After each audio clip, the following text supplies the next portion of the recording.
and welcome everyone. This is our live audio commentary for The Last Arrival issue 1. I'm here with Rick Evans. Hello. I'm Daniel, the book's writer, and we're just gonna casually chat about the book and all its flaws and all its problems, mostly.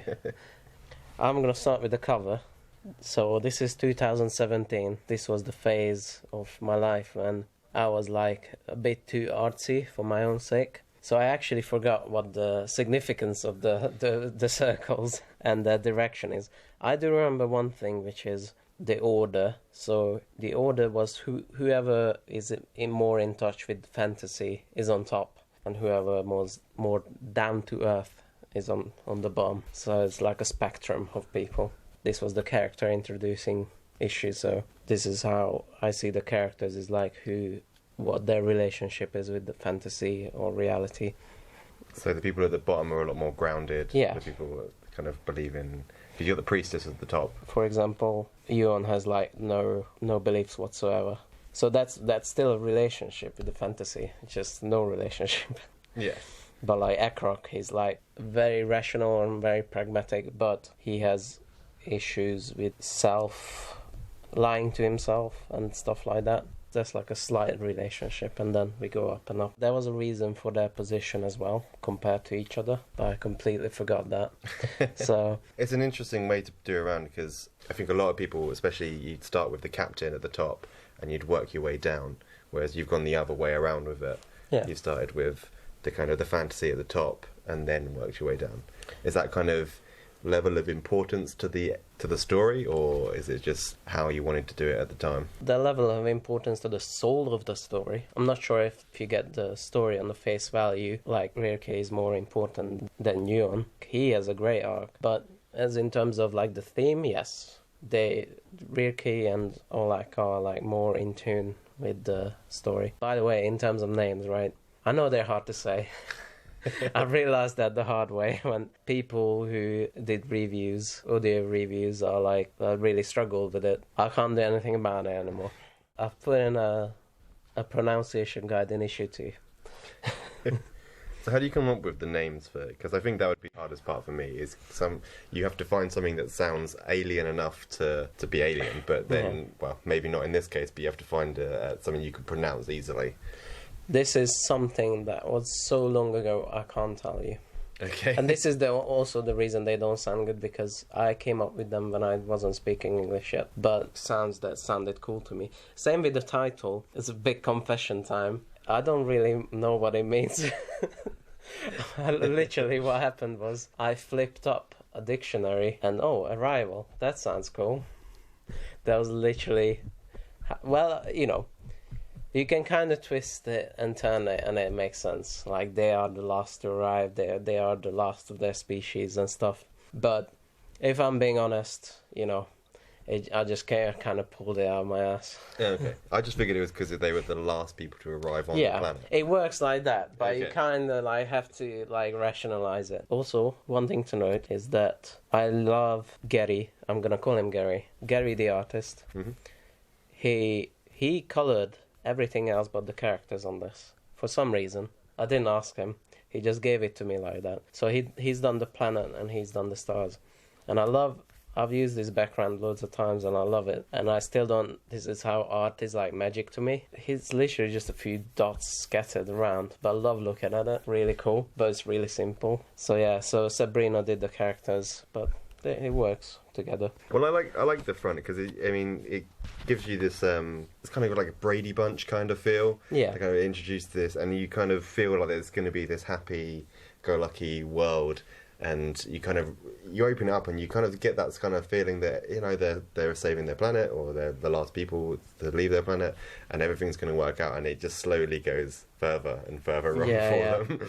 I used to call the second chapter the dark chapter, but now I call issue 3 the dark chapter, and I think 4 is going to be even darker. So yeah, it kind of like goes into a bad direction. Kind of, yeah, gives you false hope for some of their characters. So again, 2017, we don't know what we're doing. And how one of the reasons it's really visible, if you have the print copy, is this black border around all the pages. It's okay where there's a black background as well, but when there's a white one somewhere, That's on the first There you page. go. Yeah. Oh, wow. Yeah. Yeah. So I'm not proud of that. That was literally just, we didn't know what we're doing. We didn't know how to prepare files for print, and I was doing it. And this is the best I could do at the time. And also we weren't print conscious. So like we didn't think about the margins and stuff, and a lot of art was just hanging in the margins, and the art would have needed to be changed, unfortunately. But the way this makes sense the way it is, because like I said, from working for a print company, it makes sense that you have just a black area. You don't lose any of the art that way. Whereas if in issue 3, where the art goes right to the bottom or to the edges of the page, then you can stand to lose it. I guess on how good your printer is. But you can do it that way, like where you leave more to the side along the margins, and it don't have to be this overwhelming black border. This is terrible. Oh well, we'll live and learn. Maybe when we'll have a collection, we'll amend that. Speaking of amending things, this fucking first page, which is just the bane of my existence. I hate this first page. There's so many things wrong with it. This is a compromise because there's something wrong every time we touch this page. You can see mostly on this first panel, but on the next ones as well, it's like very desaturated. That was our compromise because it just felt like your eyes are going everywhere. It's too busy. Now I know what I have to do. Yeah. Which is make this dome, this blue dome over to the left, the main light source. And that way your eyes are drawn to it, and then there's like a gradual darkness that goes down, and then your eyes won't be like confused on what to look at. I disagree. I think it sets the scene of the scale of it all. The fact that you look over the whole thing makes it seem like this massive effort that's being made to put it all together. That's true. But just in terms of the light and how the light works, I mean, it's really amateurish now looking back, because I learned a lot from this. I mean, I'm not gonna George Lucas a lot of things. I'm not gonna add things that were meant to be there. This is literally, I had no idea what I was doing. This is like a compromised page where I didn't really like the colors, and it was just all over the place. But another thing, I drew this image probably 1,000 times since I was 14. I really wanted the book to start like this. I really had this strong vision. I'm not sure why, but I really like this dome idea. This dome originally was just black and white. I mean, in terms of it didn't have this pattern on it. I mean, this was added in colouring. Okay, like the marbling. Yeah, because it looked a bit plain, and I wanted to look more alien, more awe-inspiring. So what's in the dome? The dome, so this is like a testing facility. Okay. Which is not told to you immediately. You kind of piece it together in the series that they were testing people, and then some people got in and some people didn't.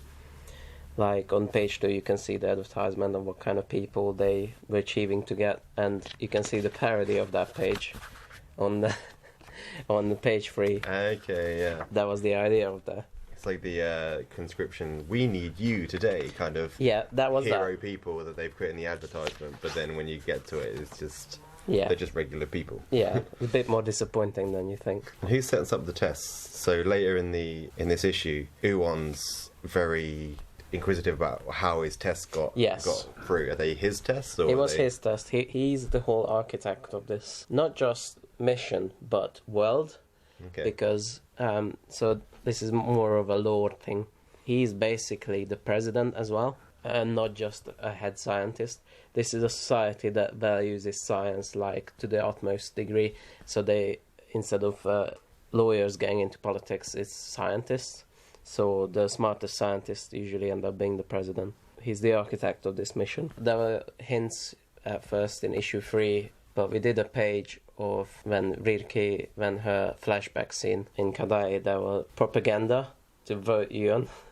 But we thought it was like too distracting, and people would be confused. But just to let you know, he's a head scientist and the president.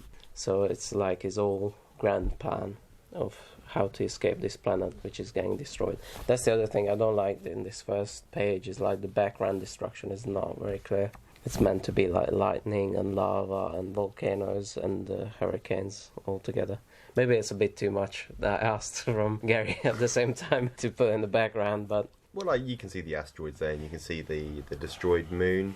Yeah. And that looks like to me. So I think it gives you the right idea. But yeah, maybe like a bit more lightning, a bit more like destruction in general. But that's the opposite of what you say. You kind of show, Yeah. don't tell. You don't want to overdo it. Well, you live and learn. I'm gonna touch this up when we do a collection, but not too much. I'm not gonna add things that weren't intended at the time. It's just Do you ever intend to do a whole book of all 5 of them? yeah, that's what I mean. Yeah, Okay. yeah, I really want to do a hardcover if I have the money for that, but that would be really expensive. So we'll see. But at least just for me. Kickstarter coming soon. Yeah, Kickstarter coming maybe in 3 years for the collection. There's some details here on page 2. Yep. That nobody ever notices. And that's because I made them very hard to notice. In the ship, on the second to last panel, you see these like rectangular shapes on top. Yeah. That's things colliding into the ship. And then how the ship works is that it absorbs kinetic energy, and that's how it gets its impulse power. That was the implication there from the second to last to the last panel, is that things are colliding into it. And then into the back of the ship, though. Yeah. I mean... Yeah. Cut. It's my masterpiece. So, in this panel, Yeah. who's holding Olak's hand at this point? His dad. And his dad is gonna be coming back in a major way in issue 5. There's a reason we don't see his dad. It's a mystery. We see his dad in this issue later as like a projection, but there's a reason we don't really see him in the coming issues as flashbacks or anything. Also, And is that so? If you put that in, like the hand holding as part of kind of like to show that he's really still a child, even though he's on this really Yes. important mission. that's one of the reasons, and yeah, just also that he's this where we set up that Olak is like a dreamer. He's like daydreaming. He's like very introverted. He's basically me. He's just he can't focus on the outside world. He's inside his head. Well, yeah, a lot of people really picked up on these jobs things and put way too much significance. I kind of just put this here for Aomi, so she's more of a mystery. Mm-hmm.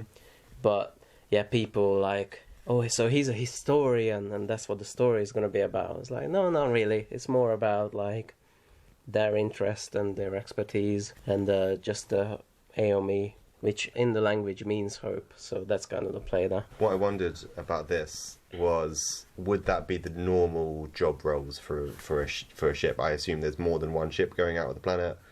There's several hundreds, I would have thought, if everyone's leaving the planet. Would that be the set job roles for every ship going out, or would there be... Have I read too much into it?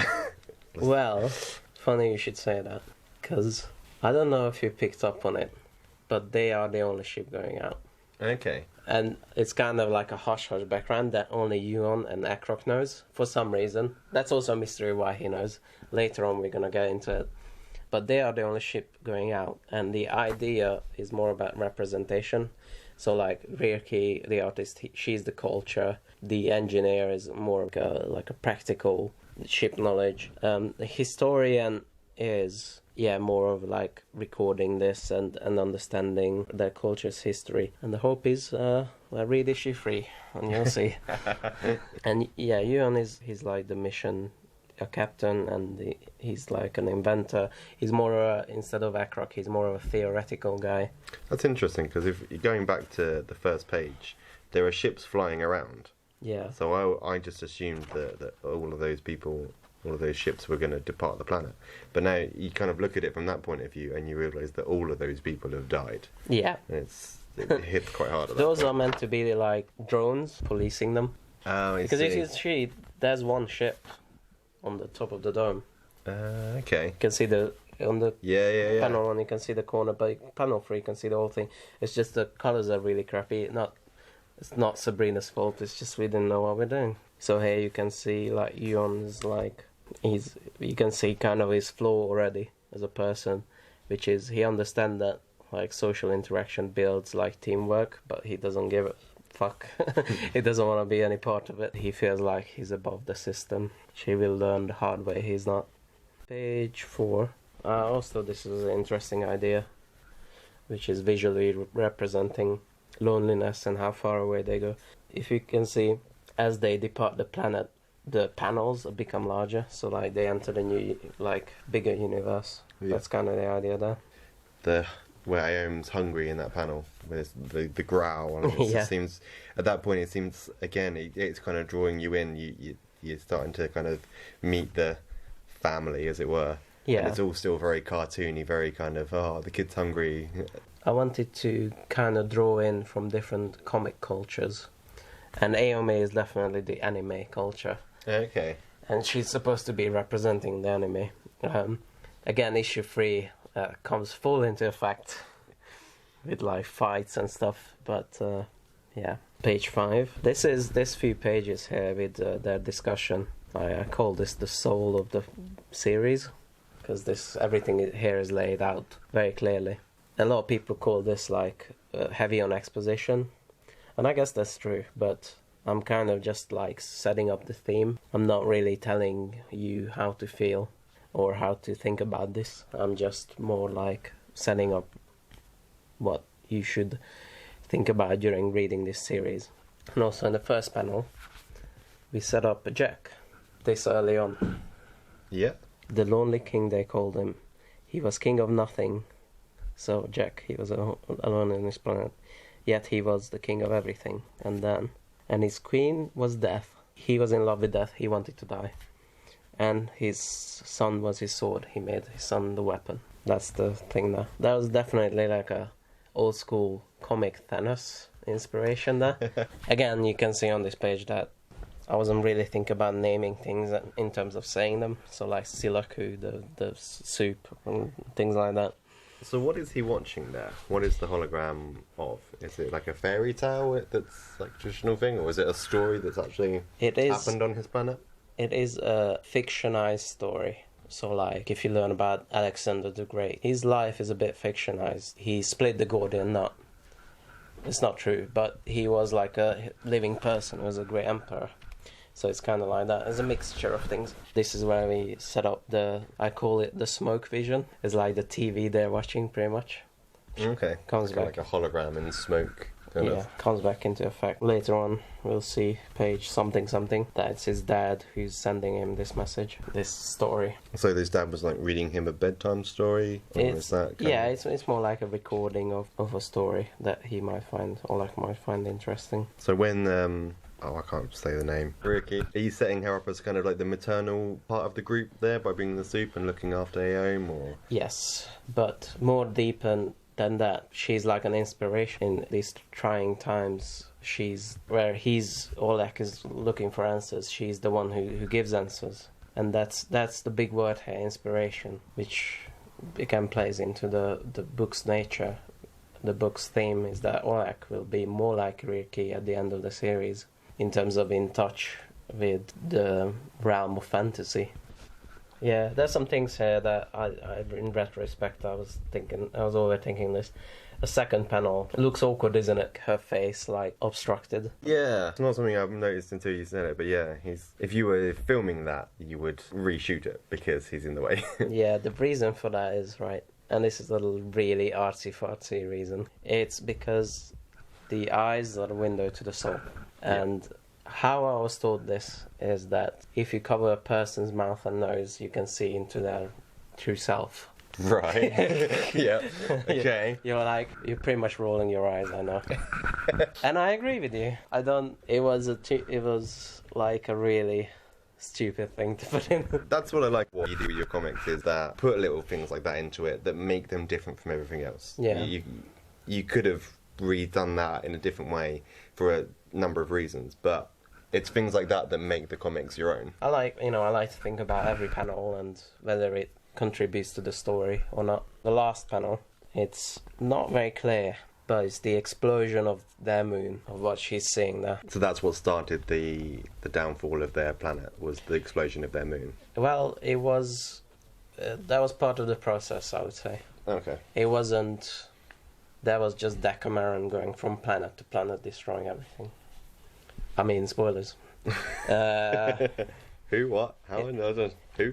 Yeah, in issue 3 it becomes quite clear it's the same thing that happened to Earth is the same thing that happened to their planet Kadai. Kadai, by the way, I wanted to say this, is... So if you assign those letters numerical values, it's 3.1415.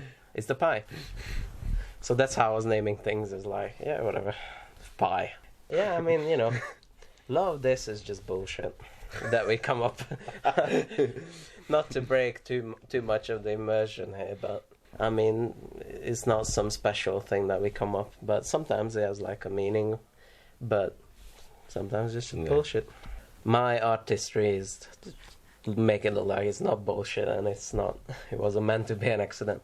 So yeah, that first panel is the moon exploding. We try to make it look like her head is exploding, like her brain is exploding. Like pretty much how we use mind explosion today. Her mind is expanding and she's understanding more different things. And then we see her flashback, which is on issue 3, is expanded. And also we realize this is out of order.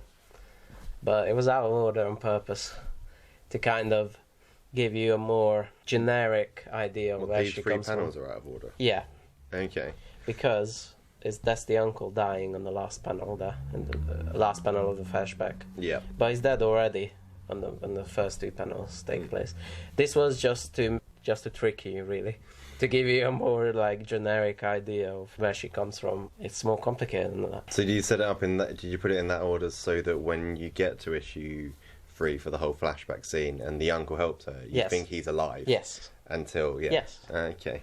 Exactly. 3 years in the making, that's... 4 years. 4 years, yeah. 4 years 2017 to 2021.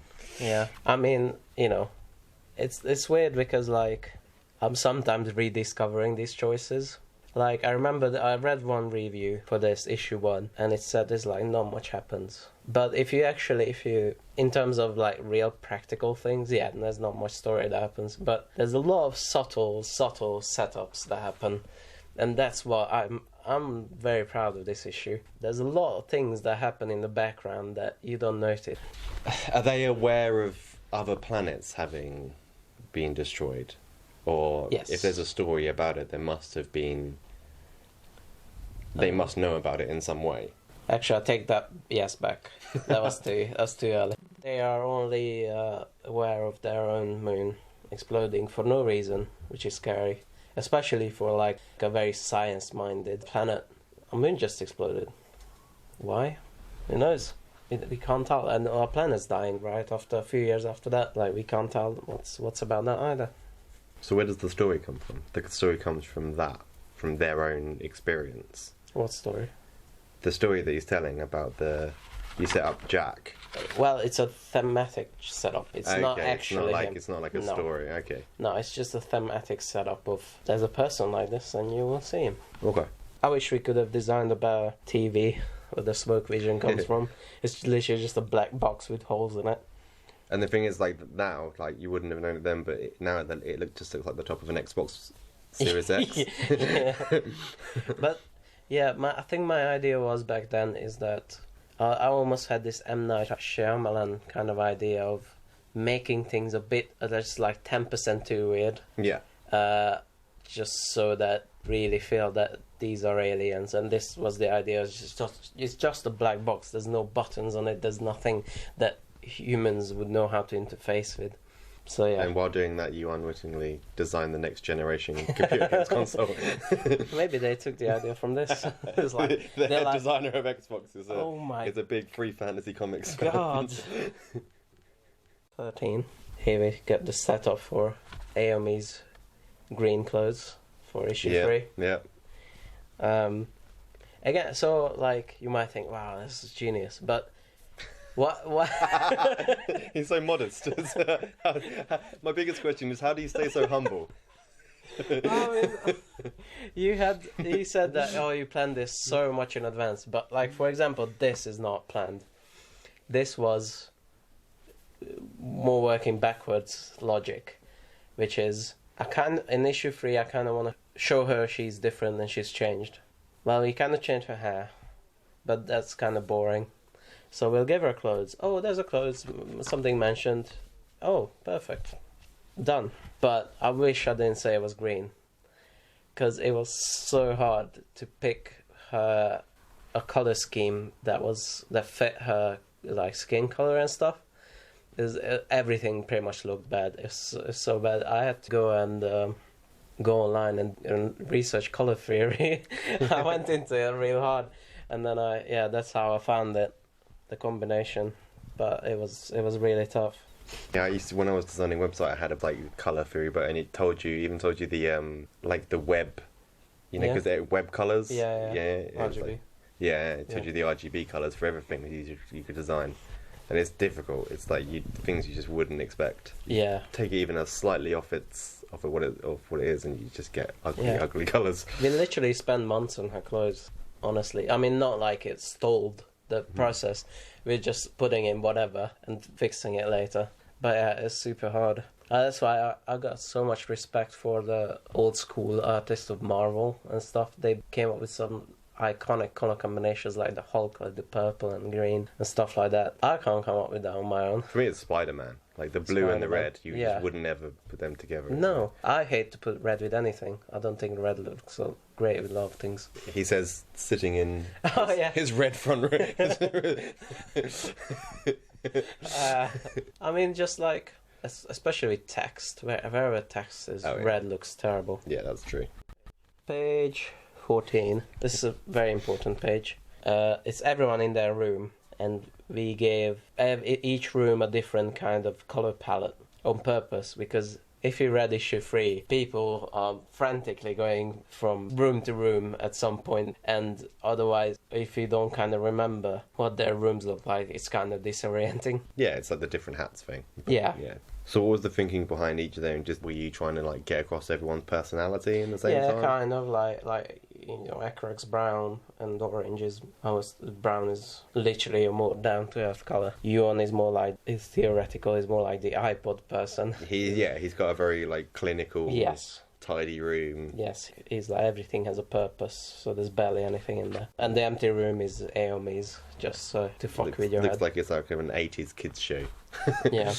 Well, we'll find out what's really there. There's these panels that are on the floor. They open up. Okay. Yeah, I'm not sure we shown that in a great detail in issue 3, but that's what happens, and that's her like charging station.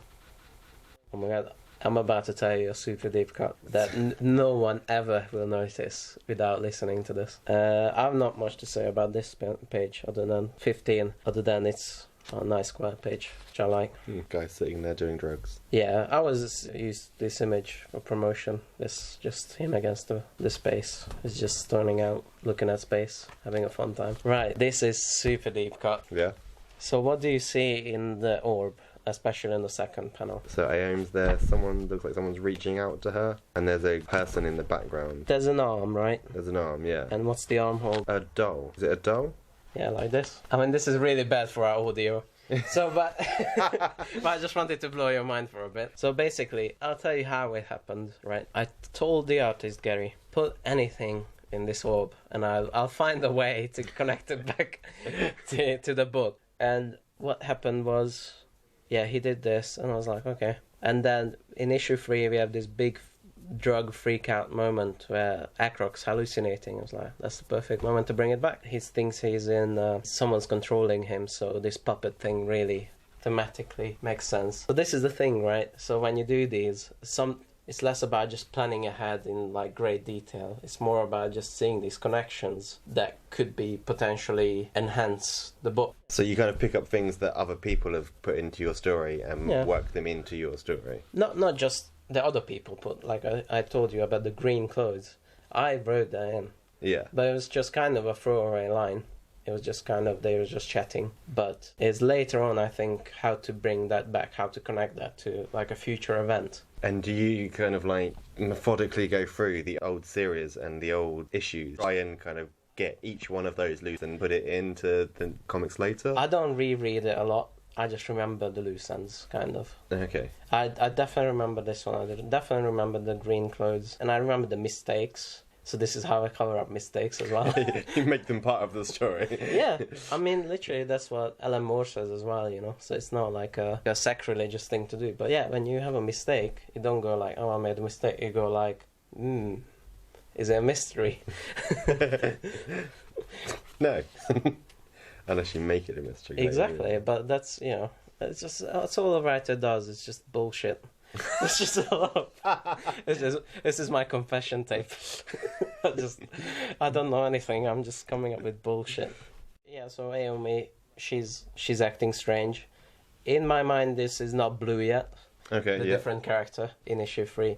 This is more, she's in like a service mode, like a low efficiency mode. Okay, yeah. She's like that. You press Control Delete one too many times, and it's gone into like a... She's being serviced by Yuon or something, like fixed or something. That's what they're up. That's why she doesn't speak. So does Yuon know what she is? Yuon built her. That's why in issue 3, Yuon is like, so what made you activate? He knows that he built her. He built her partly because she is still a living being next to the android part. Okay. She's like, is that a cyborg? I guess she's a cyborg.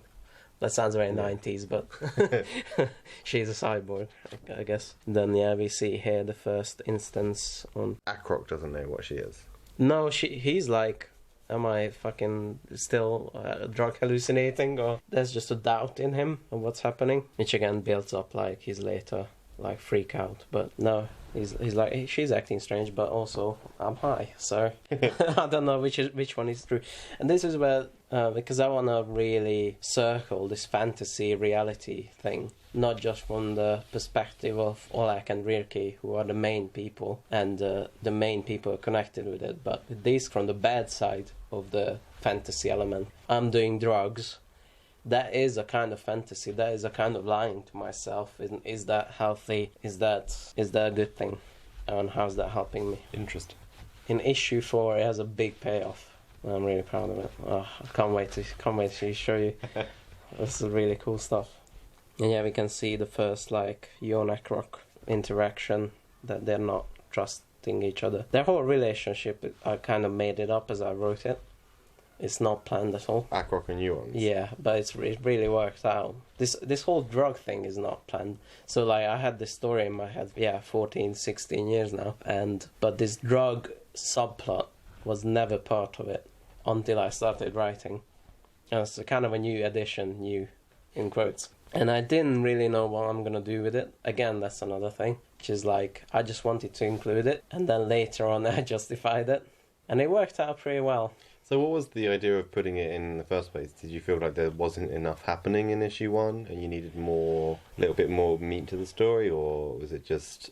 I wish I remember. I think it must have been, if I'm trying to think of my thinking back then, I think it was still the thematic thing of fantasy, and I wanted to show the dark side of that fantasy, getting in touch with your fantasy. But beyond that, I didn't know what I was going to do with it. You're just finding out I'm a fraud here. I'm just throw a lot of stuff at it and see what sticks. Whatever sticks, make more of it later. Well, I mean, like, the way I write is more of an editing kind of writing. Not this issue, but that's my recent kind of method for writing, is that I just write, and even if it's shit, I'll do it. Even if I feel like this is the biggest piece of shit I've ever done, I'll still write it down, and then later on I edit it. And I edit it to be better and better. I think my skill is more of an editor, and I just finding those connections. Page 1, how they're connected to page 20. That's my contribution, I think. Well, it works. Yeah. I think more writers out there probably could do with editing their own stuff over and over and over again. I learned this while writing issue 2, which was a huge hurdle. I feel like that's where I became from an amateur to like a professional, because I literally rewrote it 23 times, but we'll get there anyway. There's so much stuff that I left out there, but that's what kind of sharpened my skills, I think, just that issue. So that will always have that kind of reputation. So page 18, what are they looking at here? There seems to be like a person in some kind of sarcophagus type. So that's Akrok in hibernation. Okay. Yeah. Oh, this is what the spooky note was. Yes. Spooky. So in my notes I just wrote spooky for this page, and we didn't know why. So this is why, apparently. This was just to enhance the mystery. Nothing more to it. It's like, why is Yuon and Aomi are like... Are they watching over him? Why are they making sure he's asleep? It's weird. What is going on? Is there an answer to that mystery? There is, but no. It's more, the mystery question is more, why are they connected? Why is the little stupid girl, who's now acting very serious, and the mission leader is connected? What are they doing together? And it's like, well, Eon is working on her as a cyborg. Okay, because in the next page 19, Yeah. she seems to be back to being a kid again. She's jumping around and... That was original dialogue here, which I'm glad I cut out. Which was, I always thought if I was hibernated and woken up, the first thing I would need to do is pee. Yeah. And that's what Akrok dialogue here was. For the longest time, I took it out literally the last minute. I was like, oh, this is weird. He was literally going, oh, I need to pee. But it's like the Austin Powers thing. You know, with the Austin Powers where they defreeze him. Yeah. And that's like the opening scene of the film, one of the opening scenes of the film, where he just goes for the longest piss imaginable, and then he keeps like stopping and then starting up again. Maybe that's where I got it from. I'm not sure. I don't even remember that, but maybe that's where I got that from. So this is just this introduction of Earth 19. Yuan lies here about having insignificant life on this planet, just ocean life or whatever he says. Early signs of inconsiderable sea life. But originally he says significant. No significant. Yeah, no significant life forms. So this is where other people criticize Yuan. No, not Yuan, the story, which is, how is it possible that they find the only 2 humans left on Earth immediately? Like, isn't that a huge chance? Like, yes, he's lying. He's lying. Okay. This is clue 1. Clue 2 is later on he's really eager to get out. He really wants to see the aliens, the humans. And then later on there's also visual clues. He's lying. He knows there's like some yeah, see, I thought that was weird as well. Yeah. They just ran into these things, but I figured it was kind of like, that's just part of the story. You know, you can't... You wouldn't have like, oh, issue 1 is they land on the planet, issue 2 is they wander around the planet for a few years. Now they found someone. Oh, issue 3 we can carry on. I figured it was just necessary. But no, he's just lying. He's just lying. He's just straight up lying. And I haven't... This might be something that remains at this level of mystery, and it's just people who reread it and will understand it, because I haven't found a way to explain it in the story. I don't have a moment where people could talk about this, which is weird. So it might just remain a mystery. I might just have to take the criticisms, like, whatever. Yeah, and he's like immediately, let's head out. We're going out. That's clue 2. Okay. I thought it was just because he's on a new planet and he's a scientist and he wants to survey the local surroundings. That's part of it, but yeah. And later on, Akrok is like, so why are we landing on this? If you want to build a life here, why are we landing in the desert? And that's also a clue. Akrok is like, what's the rush? And he's right. He's like, why are you rushing? You're just trying to build a life here. There was... Oh, I can talk about this. Early edition of the script, there was a #feminism dialogue in it, which was really... When I wrote it and I kept going over it, I immediately thought this is going to be very bad and dated and not... I would not find a place for this to pay off. It was a conversation between Rirki and Akrok, and Akrok was like, hey baby, we're gonna do something, and she was like, nah, a girlfriend, something like that. It's maybe exactly that, I don't know, but I was like, I fit in well with the story. It's perfectly in theme. But that's the thing, right? So you're like, why are you including things? And it's like, I include things that are in theme, like the drug thing. Yeah. And then that's how I can find a justification for it later on. But with that, like, if that was in there, that would just be a sore thumb and it would never pay off, because Rear Kid dies in issue 2 and they never interact again. Plus, it would kind of skew your view on him as well. Like, he's already a drug addict. Does he need to be sexist as well? He's the one who people hate as well in the story, other than Yuan. First issue, people hate Yuan, and then people hate Akrok on issue 2. Yeah. Which is interesting, yeah. I like all of them. I feel like they're all kind of the extension of me. Well, Yuon's a bit cold and calculating. Yeah. But I can be cold and calculating. I exactly feel what he's like. I'm most like Olak, I think. Kind of like into history and stories and stuff, and anxious and shy. But I'm all of these characters, even Akrok, who's the least like me, but even I'm like, I have an addictive personality, and I have sometimes can be confrontational. well, it surprises me that people don't like Akrok, because he just seems to be kind of, apart from the drug addict thing, he just seems to be the one that makes the most sense. He asks the most questions. He wants to know what's going on at any given point, and that's, Yeah. I think that's what I would be like if you land on a new planet and you're not getting answers from the people in charge. People don't like him in issue 2, where he's just having side effects and he's like lying down and acts like drunk. It's funny when people say I don't like a character, which is like, it's funny to me because I really like all of them. Even Jack. Even Jack. I even understand Jack. I wanted to make an understandable villain who's so miserable. He just wants to kill himself. He's like, yeah, I just want to die. Just let me be in peace. And he's like this force that keeps him alive. It's interesting to me. Page 22. I like this shot. It's just purely aesthetics of the ship just entering the atmosphere. Just think it's cool. So the colours of the atmosphere is like they're greens and yellows. Yeah. Is that just what the Earth's atmosphere looks like now? Partly, but mostly it's the ship is shooting out those colours kind of as it's Okay. landing. Yeah, It's not like coming through those colour clouds, it's creating those colour clouds as it comes yeah, down. kind of. Yeah, the colours are a bit messed up here, but that's the idea. Also, in page 23, I use this image as well a lot for promotion. It's really cool when they're just leaving the ship. Oh, the ship hasn't got penises in this one though. So yeah, you've got the comment in here as well. I've never really realised its significance before. This is our next home. I don't see any fertile ground. More fertile near the oceans. I simply chose a safe place to land. Yeah, that's a lie. Okay. It's a straight up lie. Yuno's a big fat manipulator. Although he doesn't have like bad intentions, he thinks he lies for the greater good. So yeah, in this page here, like, why is he suddenly on the ground? He seems to fall over while looking through the window. So the idea here, again, I was a bit too vague with this, but the idea here is that he is standing on Aomi's shoulders, Okay. and she suddenly pulls away. Okay, that makes sense. Yeah, I learned to be a more visual person.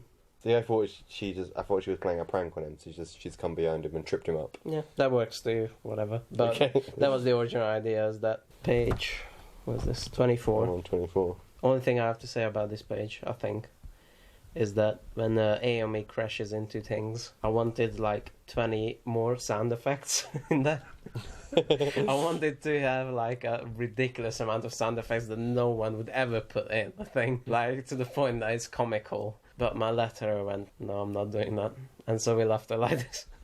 Yeah, I think that works kind of like if you're watching it a film and you hear a crash. Yeah. Crash, crash. Crash, crash. If you're reading that, you're like, crash, what? Yeah. So what has she crashed into? Because it seems to be like, it's very colourful. I kind of figured she'd crashed into, I don't know, like the food cabinets or sweets or something. You know, I never thought about that ever until now. Just things, I don't know. They're just alien things. Alien things. Again, none of this matters. None of it matters. There's a very subtle clue here on the last page about, and this is more clearly communicated later on in... On the last panel? Yeah, on the last panel. It's more clearly communicated in issue 3. On Yuon's hand we see his computer. There is 2 red lines, 4 dots, 2 lines crossed over it.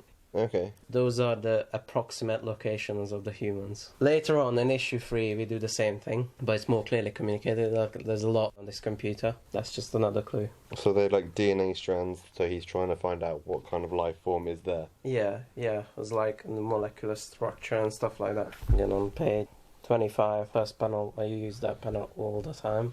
And this is where we know, when we learn that Akrok and Yuon know that they are the only ships. Kind of throwaway line in this, but comes into play later. Yeah, okay, they don't know. I found something. Yeah. It's interrupted. I like that dynamic. They're interesting because they like have a lot in common, and they know a lot of stuff that they know they can't talk about to the others. but they hate each other because they hate. Yuan hates what he stands for. Well, Yuan hates Akrok is like an addicted person and is like his body controlling him. Where in terms of Yuan thinks he's so above that, he's like an intellectual who's like his bodily functions would never interfere with his like intellectualism. And I get the feeling from it that Akrok feels more guilty that he knows has this information. yes. And Yuan just it feels like it's a necessity. You know how it always comes up, how did Akrok got on the ship even though Yuan came up with the tests? Yeah. That's answered in issue 4. Okay. He gives Akrok's backstory. So, like, they don't know where what was going to be his next word. I think just ones. They don't know where the last ones. Okay. I think. Wasn't going to go with arrivals. No. we had the last arrivals trademark. Yeah, I'm not that shameful. 26. There's one artsy-fartsy thing that I kept for the whole series. An artsy-fartsy thing. And I can say now that for the whole series because I've written issue 5 and this is in issue 5 as well. So when Oleg and Aomi are arguing, we only see their hands and their upper torso basically. Mm-hmm. That's just an artsy-fartsy thing. Mike actually kept it. I actually like it. You see like the story told just with their body language and you don't really need to see their face. It's like a subtle thing, you know. You see what happens on the first, on that whole 3-panel discussion. Yeah. On the first panel, Aomi goes in apologetic and Oleg is like has his fists together and stepping back. And then on the second panel, Aomi steps away. And then on the third panel, Oleg steps ahead. And he's more of an accusatory person. So that I kept that. There's actually in issue 2. I don't think it's in issue 3, but it's definitely in 4 and 5 in this to kind of show it like this, their relationship. And notice here, Oleg is like listing everyone who's useful, and he leaves himself out. Aww. Because he's projecting. Okay, so he thinks he's a mistake. Yeah, he thinks he's a mistake, and because Aomi is so goofy and nonchalant about everything, he's projecting all of it to her. She's like, well, why are you here? You know, I don't belong here. You seem like even more sticking out. Yeah. So what's with the eyes on the wall as well? Those are just part of the shape that's so weird. 10% weirder than it should be. It's just buttons that look like eyes. Maybe it's distracting. I don't know. Thought it would signify something. This is where because I'm like, I really want to leave a lot up to the reader, but I think after issue 1 I realised what to leave out and what not to leave out, really. Because I left a bit too much out to interpretation, but, well, I'm sticking by it. Yeah, this is where they're having communication issues. Again, this is implied just through a visual of they always pass by those huge antennas. They're more visible in issue 2. Those are like little jamming areas, Jack controls. Okay. Basically, Jack set up these sensors that if humans ever come back or something like that happens, he can have a means to escape. So he already has like a plan laid out of what to do if something like this happens. It's a trap. Yeah, Eon's being stupid, really. So he doesn't really... He's like, oh, there's 2 life down there. What could go wrong? Well, he doesn't realise that one of them is like this life-ending entity merged with a human. No, so this is where we see like Eon is willing Akrok. He's using the guilt to pull Akrok with him, really, and make him do what he wants. So is there a reason you haven't got, like, the other side of the conversation? Because you see she's talking, but you don't hear the... Yeah, this is just to... It's a mystery thing. It's just you don't know what's happening, but you know there's a panic. Yeah. But you can also even imply it, what happens, which is from the last panel of the previous page. It's just an empty hallway, which is somebody got missing. Okay. 28.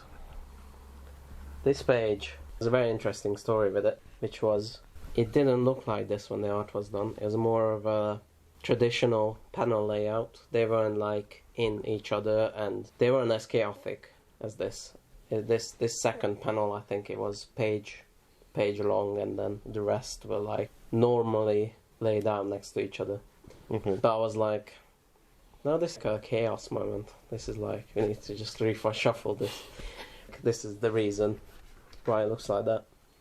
Because I was thinking, we need to get across how Oleg's feeling, and we can do that with the panels if we arrange them in a bit more non-traditional way, which is like it's a bit chaotic, lost. Yeah, I was about to say he feels lost. Yeah. So you kind of. So does he?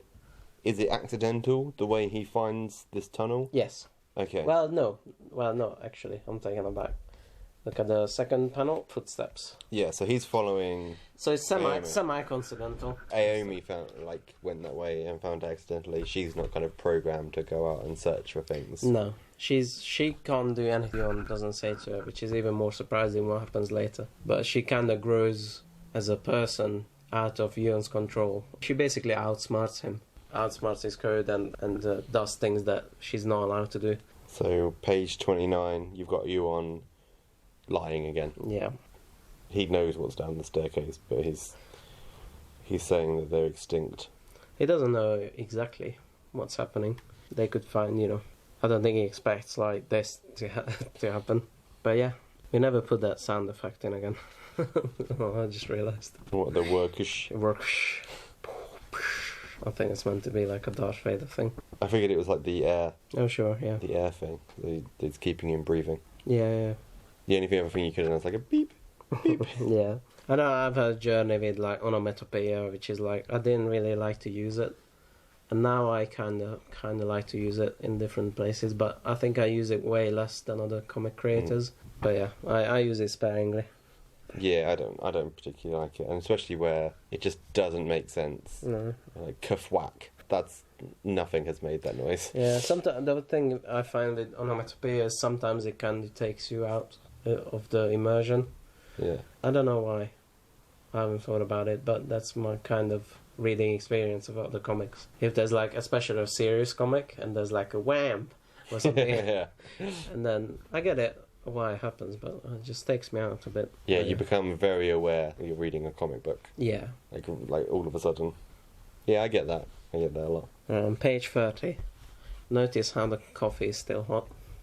Yeah. That was my subtle clue of there may be another person in here. I actually noticed that You the noticed that? when I first time I read it. Yes. I noticed that as I well. finally put in a small detail that someone noticed. Finally. The other thing that drew me about it is how tidy everything is, compared to like the chaos that's in the medical room, and all of the Yeah, mess and well, everything that's everywhere.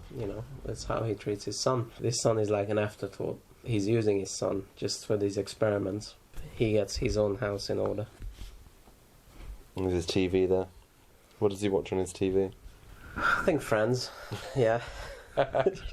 I'll be there for you. He just watches a lot of Friends. It's on repeat over and over again. Well, what can you do in a post-apocalyptic Earth when you're not gonna die? Just watch Friends. But he hates the series Joey. He thinks he Yeah, doesn't no. like He even if he lives an infinite life, he would never watch that. it. He's scoured the earth. Yeah. His infinite life to destroy all traces of it. Yeah. Aomi's very orange.